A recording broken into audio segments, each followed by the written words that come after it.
Sake High was really born out of a love and passion for sake, paired with a mix or a lack thereof selections in, the U.S. marketplace for good sake that you could find everywhere that is affordable and that you can actually understand when you're, picking it up at a store.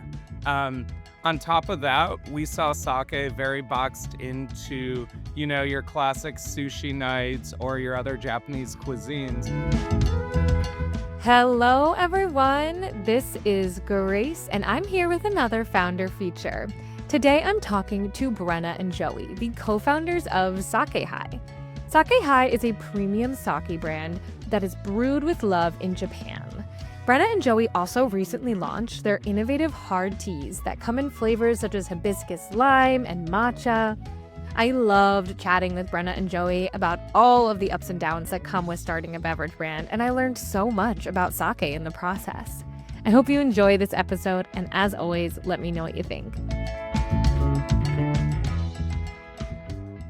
Hello, everyone, and welcome back to the Startup CPG podcast. This is Grace, and today I'm here with Brenna and Joey, the co-founders of Sake High. Welcome to the show, guys. Hi, thanks for having us. Yeah, thank you, Grace. Yes, I'm thrilled to have you, and I'd love to start just by asking you both to introduce yourself, and also what is Sake High? Awesome. So I'm Brenna Turner, and I am one of the co-founders along with Joey Labus right here. And Joey and I have been dating for probably 8 years now and grew up together and found ourselves into the sake world. Yeah, so we launched Sake High back in 2022, have been going at it ever since. We're based here in California, but as we've grown, we've expanded coast to coast now. Yeah, I saw that on your website. I couldn't say that word for a moment. On your website that you do nationwide shipping now, which I know can be, and just also expanding alcohol in general can be a challenge. But I'd love to hear a little bit about why you guys decided to start this brand. Yeah, so Sake High was really born out of a love and passion for sake, paired with a mix or a lack thereof selections in, the U.S. marketplace for good sake that you could find everywhere that is affordable and that you can actually understand when you're, picking it up at a store. Um, on top of that, we saw sake very boxed into, your classic sushi nights or your other Japanese cuisines. And we were drinking this drink at the beach on the golf courses, bringing it to pre-games, and everyone was always so confused why we were doing that. So part of our mission was bringing sake, to everyone to be one of those drinks that can be enjoyed like anytime, anywhere by anyone. I love that. And for the people who maybe don't know what sake is or aren't as familiar with it, could you introduce them to it or share a little more about what it is and like the flavor profile? Totally. So Sake High is all handmade sake brewed with love in Japan. And we're known for being one of the first sakes in a can in the US. And we also sell our sake in bottles. So great, versatile for all different occasions. And we're most excited right now about launching our sake hard teas. And we are definitely leading the category and disrupting with our sake hard teas. There's really been no innovation in the sake industry. And so for us to go forward with these, it's just something we're really excited and really proud of. Yeah. I'm curious, how did you guys, when you decided you wanted to launch this brand? Obviously, you're both based in California, not in Japan. How did you start the process of finding the sourcing of where you would get your sake from and who would brew it and get those connections from far away? So, Joey and I are surrounded by different entrepreneurs all the time. And it's so funny. Like, everyone's always looking for their idea. We were never looking to start a company. I actually had family in Japan and had a really fun one of those drunk nights with a ton of expats. Met a really cool chef. He connected us to this brewmaster, and it was really just a serendipitous connection. We learned more about the brewery and the sake industry in general in Japan, and we really wanted to help expand the sake industry and help grow it and grow the category for the modern consumer. And so it really just fell into our lap, and it was something we worked really hard on and deep with our brewery partners. And we're just so grateful to be a part of the industry. And what's awesome in the US is the sake community is very tight knit.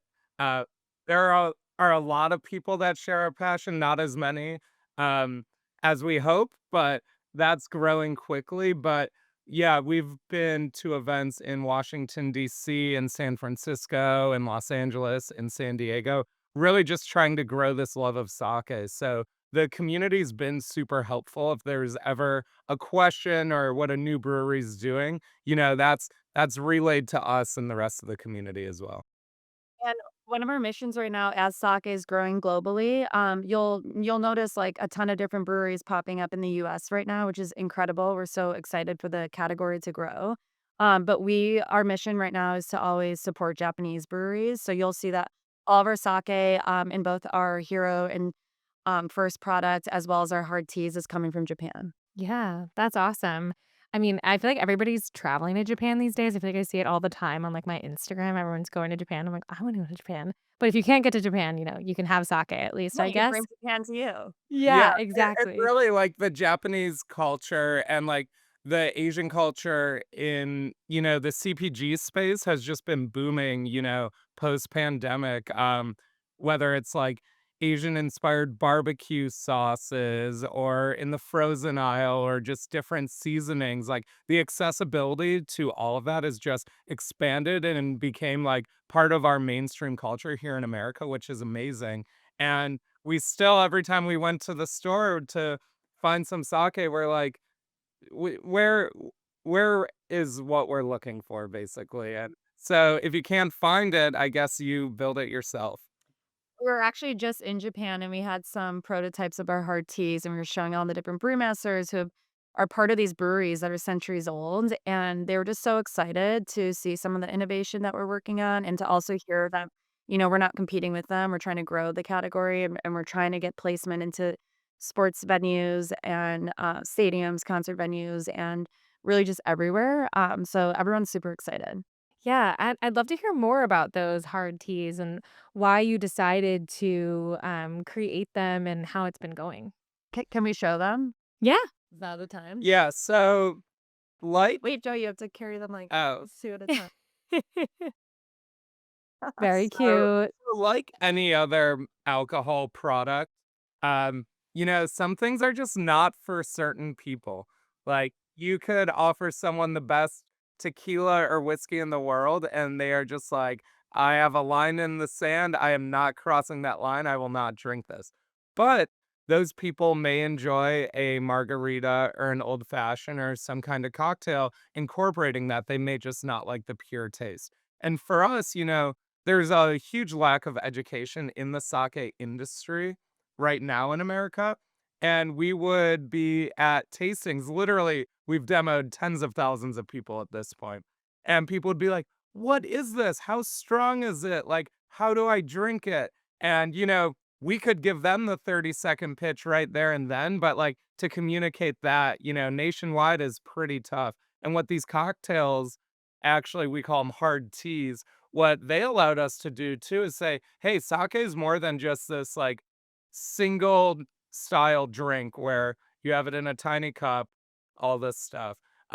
These cocktails really are more a high quality version of, your high noons, your White Claws out there, Twisted teas. and, yeah, just really unique and fun flavors that highlight, the Japanese roots, but also create a really good tasting and clean drink.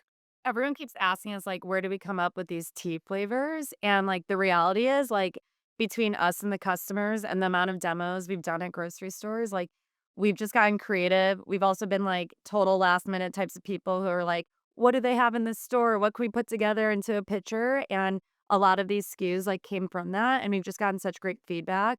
The hibiscus lime one is so funny. Like, Joey and I drink a whole pitcher of hibiscus tea, like, every other day. And so sometimes when we were in a pinch, we're like, we need to make a cocktail on the spot with our sake.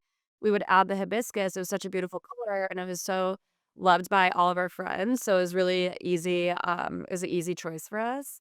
And then the matcha one's so exciting because no one's ever combined matcha into an alcohol on commercially.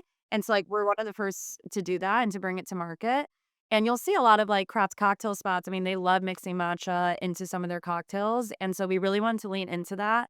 And also create something that's a little more buzzworthy and really show that to our customers that we're excited and we're innovating and we're trying something new. Yeah, and it's ceremonial grade matcha too. So we're using the best of the best stuff and then pairing it with our sake to make, just really fun creations in a can. So, have you guys officially launched these yet? Are they on shelves or are you, soon to launch? Yes, so we're recording this podcast in April. The product is actually going to launch for nationwide shipping online on Monday, April 21st. By the time everyone here is listening to it, you should be able to order it online at our website or in a couple of the markets that we're currently in, including Georgia, Michigan, and California. We'll all have these as well. Amazing. So exciting. Well, I hope everyone listening, runs to their, if they're in Georgia, Michigan, or California, they should go to the store. But if they're listening in another state, they can go online. But that does bring up another question I have for like the nature of distribution with alcohol. It's like, how have you guys approached expanding Sake High like into other markets and also like the approach of being on shelf in physical locations versus an online DTC operation? Yeah, well, we definitely focus on being in stores, restaurants, and bars over the online piece of it. A lot of buying alcohol to us is so much an in the moment, a physical touch, a how do you want your night to be, and almost that instant gratification of being able to buy it and put it on your bar and show it off. But also, we're a really approachable product. Um, our hard teas are like 15.99 in stores. Our regular straight sake is around $20 in stores. We didn't wanna do all this spend all of our budget doing online ads and then for people just to pay that much in shipping as well. So we wanted to build that community in stores and restaurants as well. Um, and with the expansion, a lot of people say start small, build out.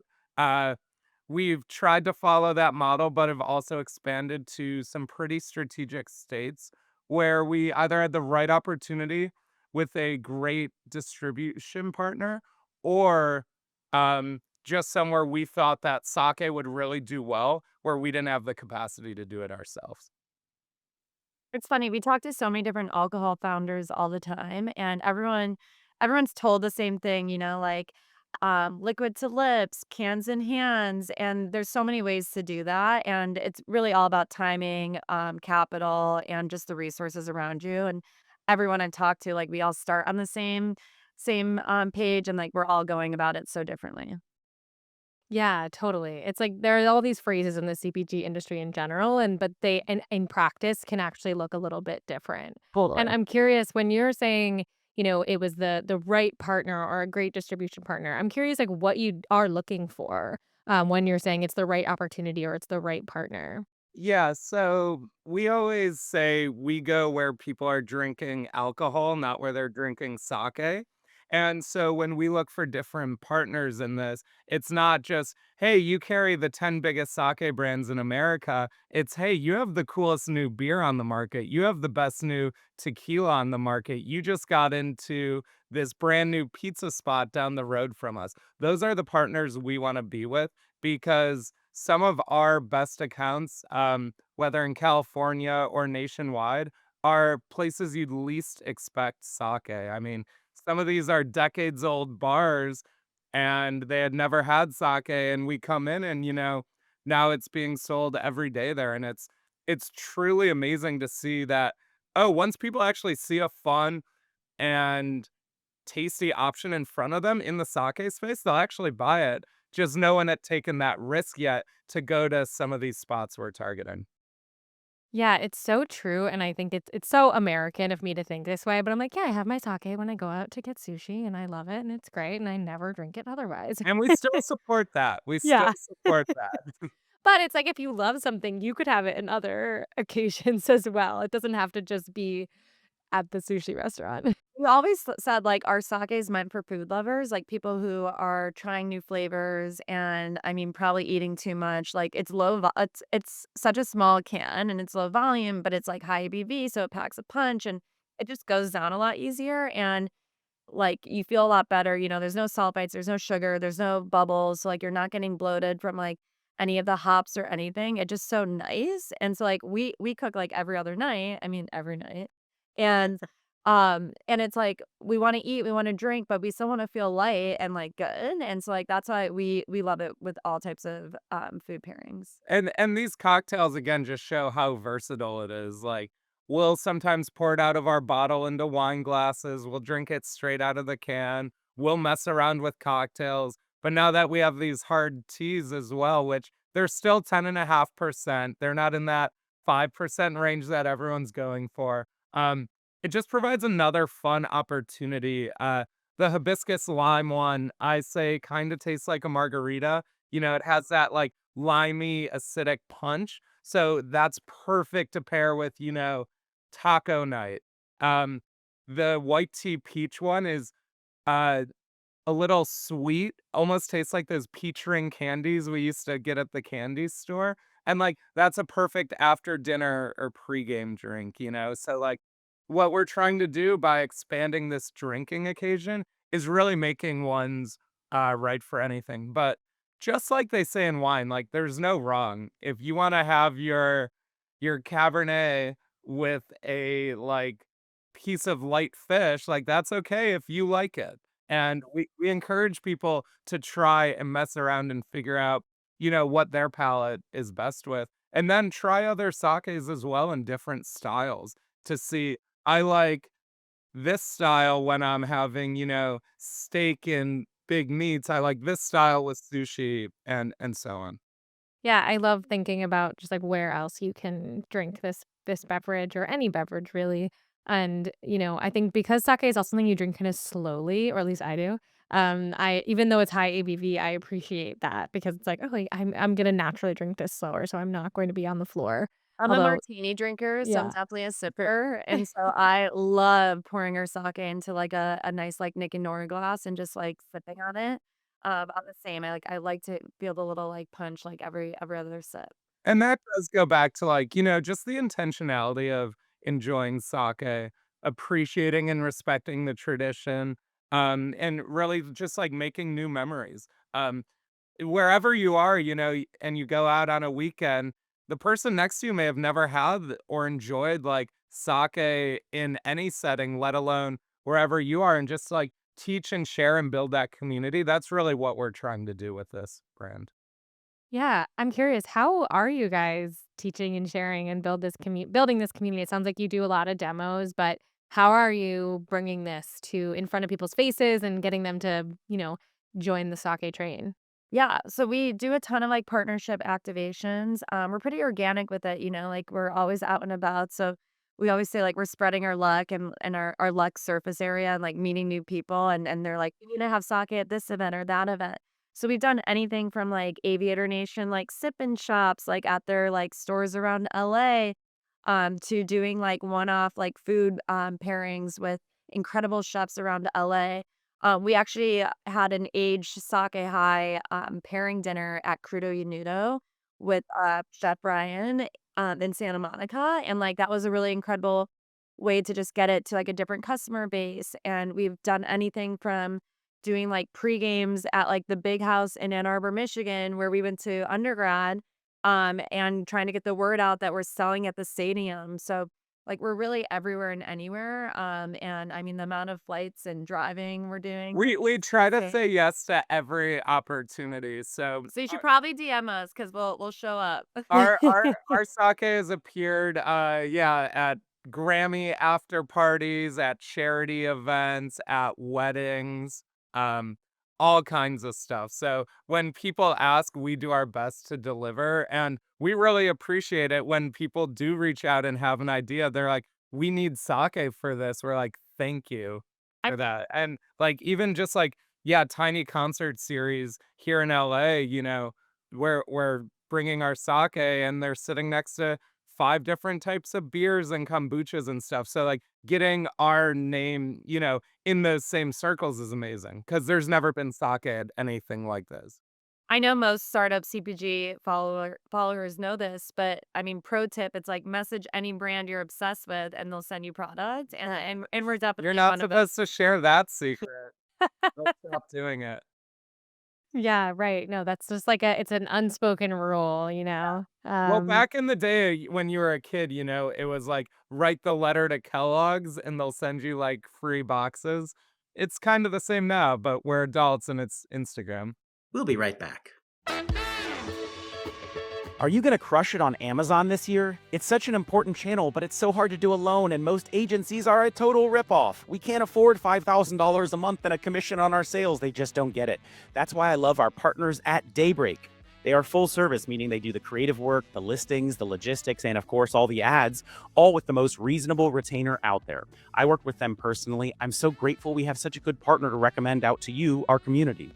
They do evaluate your product first to see if it might be a fit. So if you want them to have a look, email them startupcpg@daybreak.agency and they'll do a free audit for you.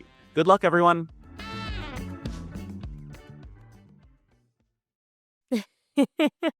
That's very true. Do you guys do any like partnerships on social media, like with any influencers or anything of that form of activation? Yes. So we love like doing giveaways and everything, but right now we're leading into a lot of our restaurant partnerships. So you'll see like in February we did a really fun like Super Bowl giveaway with Lasorted's Pizza on the east side in LA and gave away like 5 huge like giant pizzas and a ton of sake high for like a Super Bowl watch party. Oh And my God, I wish I'd seen it. I'm like, I would have come to California just to do that. That sounds like a Yeah, great party. we love partnering, like, female-owned, brands, and so, like, another month, we did, like, a roe caviar giveaway, which is really exciting. Mhm. We love showing people, like, pair this with different types of food, and then also with different occasions. So, in May, we're doing a Aviator Nation giveaway for, like, a fun, like, sweatsuit outfit, just to wear all summer and, like, rock some vibrant, bright colors while drinking our hard teas. So we really lean into, like, some of the local partners we have and a lot of other female-owned brands.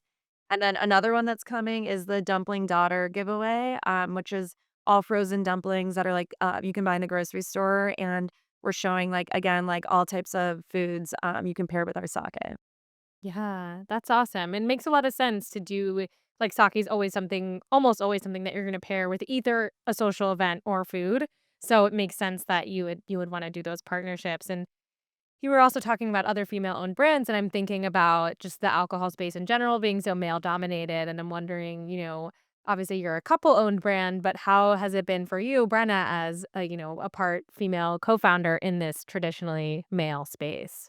Yeah, I mean, it's really empowering, especially in the sake space. Historically, it's mostly male brewers, and I love shining a light on females who are in the space. And there's actually like a couple of breweries in Japan now that are growing and expanding that have female brewmasters. We were just at one of our breweries a couple of weeks ago in Japan, and it was nice to see like there are more females coming into the space, and I think that's just so incredible to show like the accessibility. I think again, the sake industry in general is all about camaraderie and like teamwork and empowering each other and sharing and like it's all about prosperity together. So I think that's kind of what I've leaned into, and I'm definitely have had mentors who helped us in the beginning, and now I'm definitely trying to like reciprocate that to future founders too.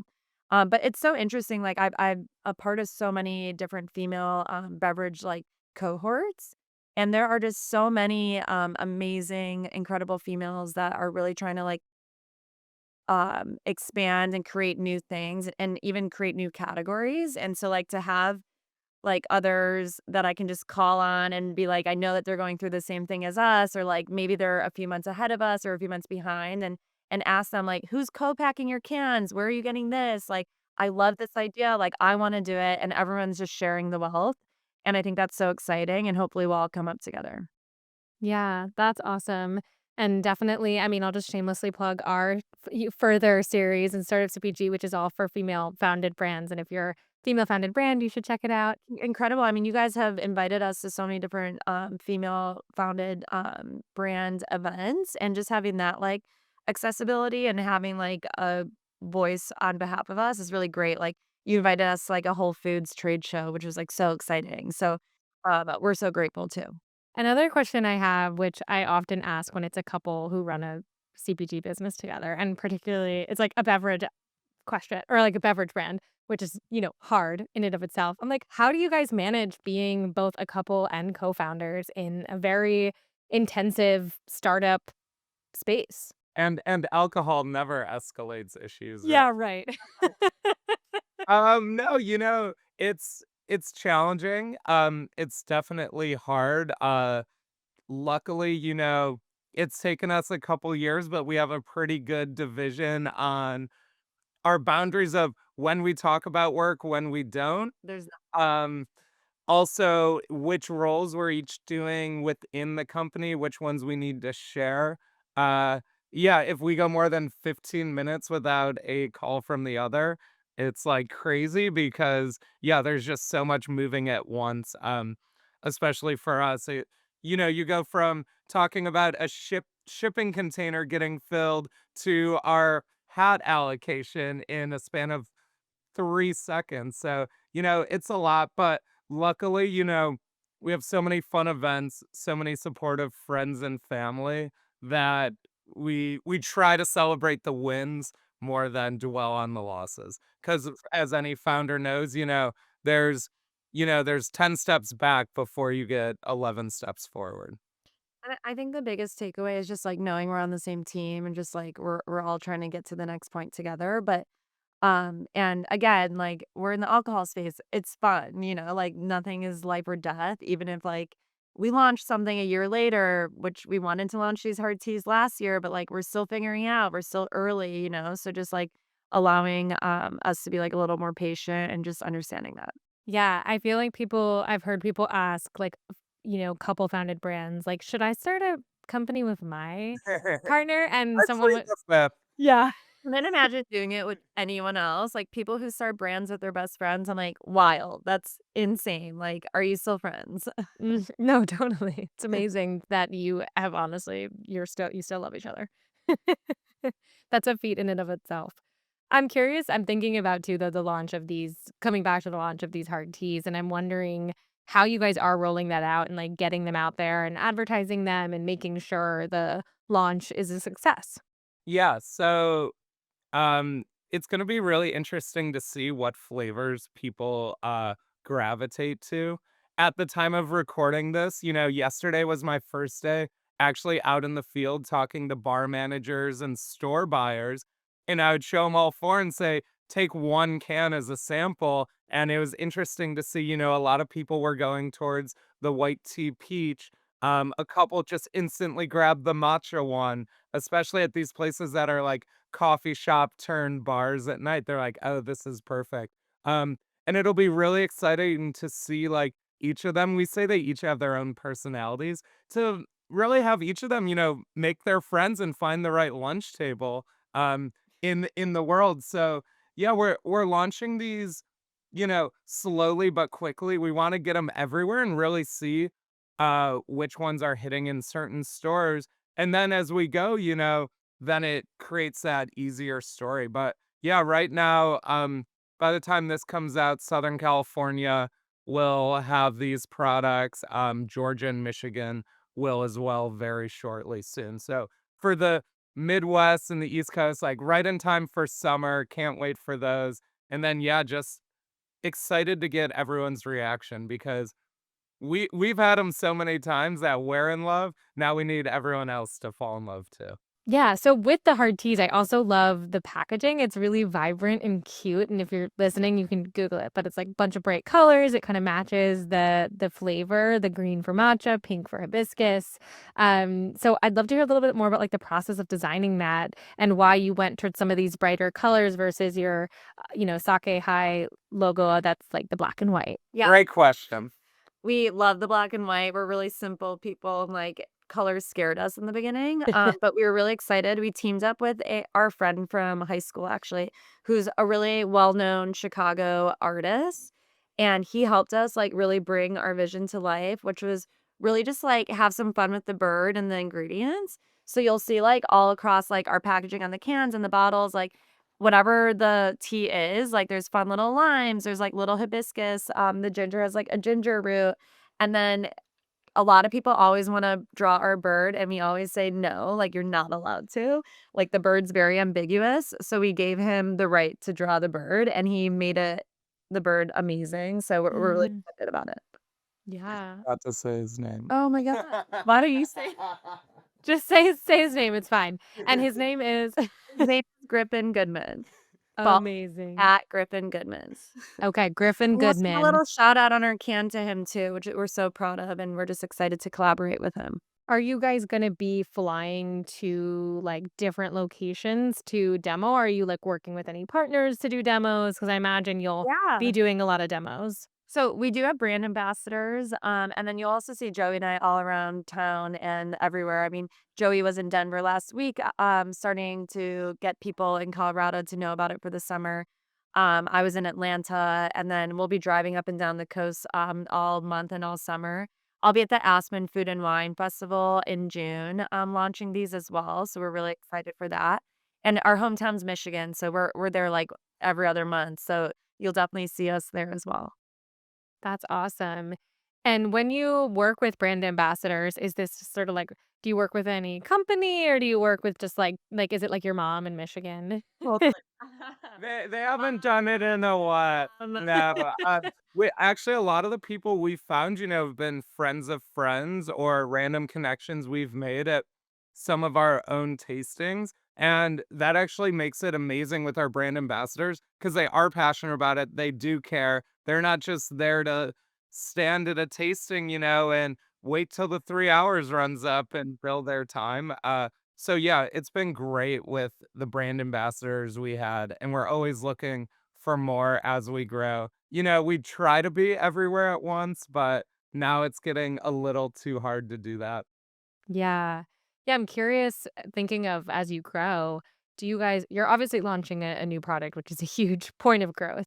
But I'm curious if you have any other like growth plans for this year. Is it to expand further? Is it to expand deeper where you already are? What do you sort of see for this year in terms of Sake High's growth? Yeah, well, some of our other product innovations will keep a secret, but you'll hopefully see them soon.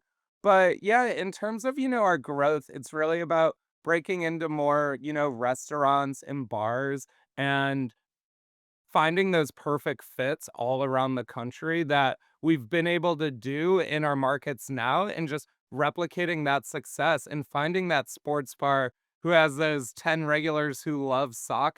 That's the goal and expanding that, having new collaborations with, bigger and more interesting partners as well, just like really pushing the limits on like where sake has been in the US and then seeing, hey, what if, what's the craziest thing we could think of in trying that? Brenna, any thoughts on your growth?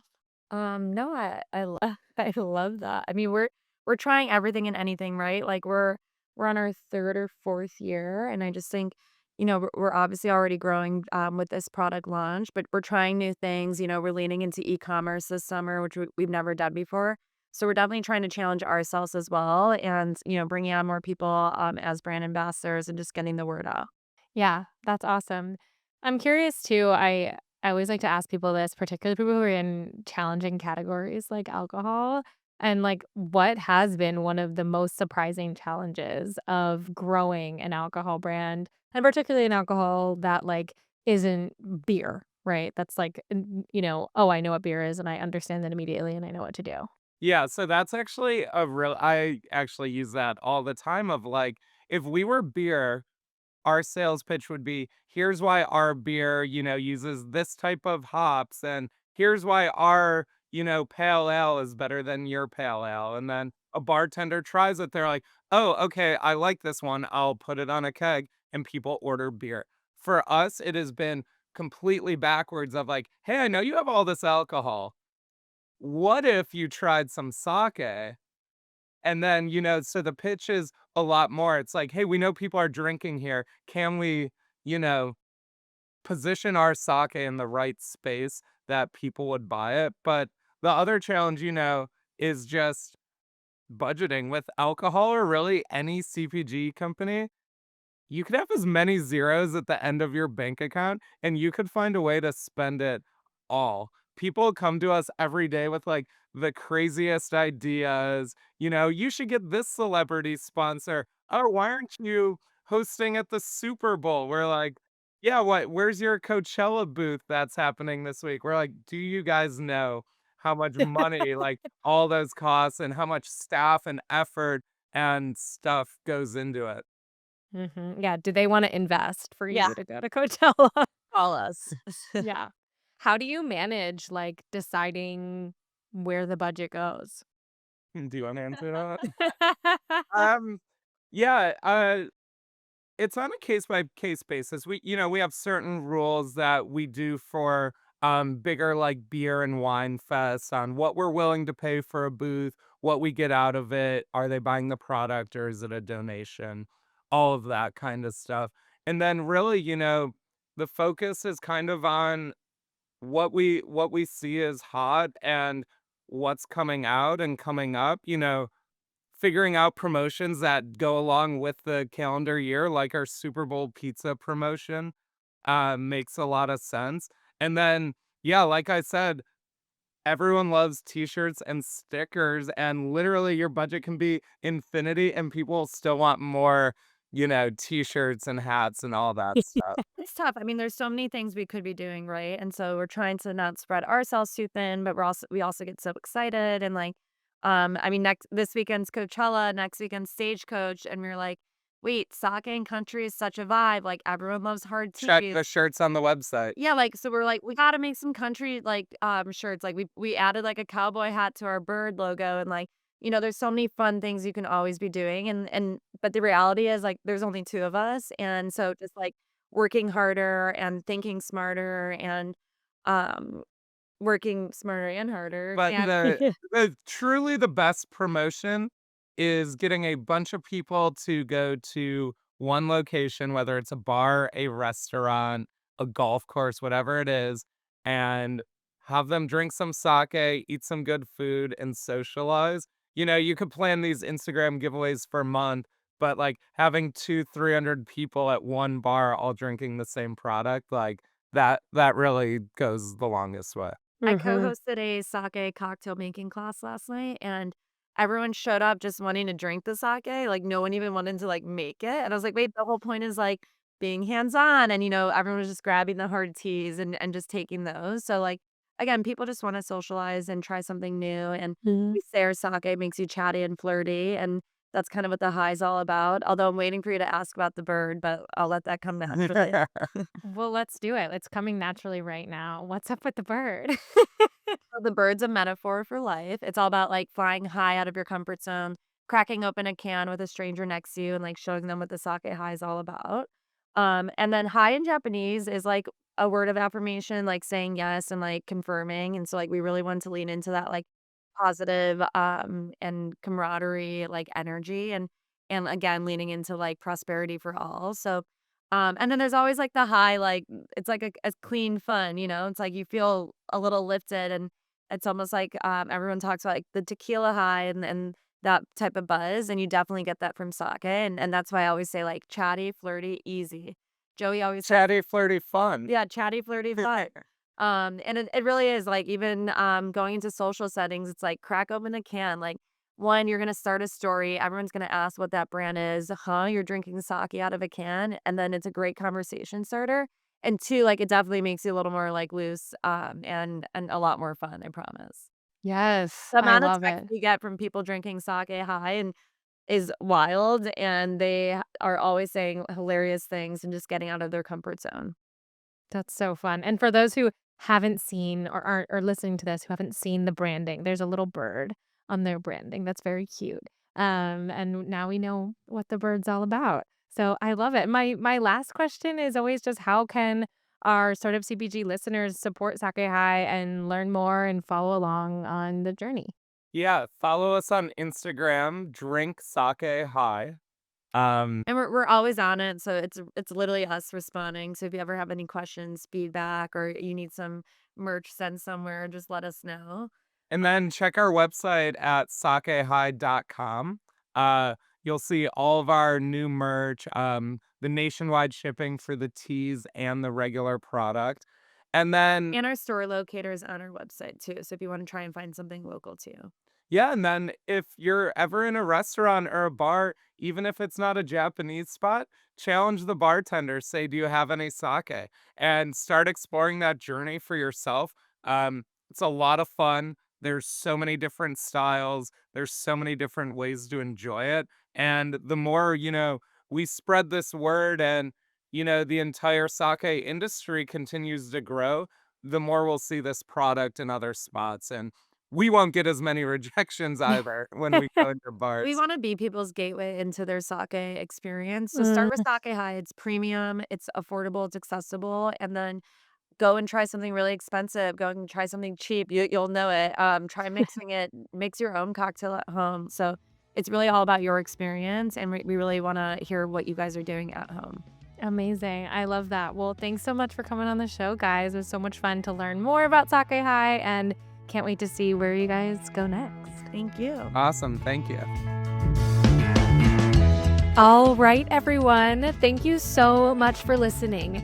If you enjoyed this episode, it would help us out so much if you left a 5-star review on ratethispodcast.com/startupcpg. I am Grace Kennedy, the host of the Founder Feature Series, so feel free to add me on LinkedIn or reach out to me on Slack. I'm always on the hunt for new and exciting brands to feature. And if you're a potential sponsor who would like to appear on the podcast, please email partnerships@startupcpg.com. And finally, as a reminder for anyone listening, if you haven't already, we would love for you to join our community on Slack. You can sign up via our website, startupcpg.com.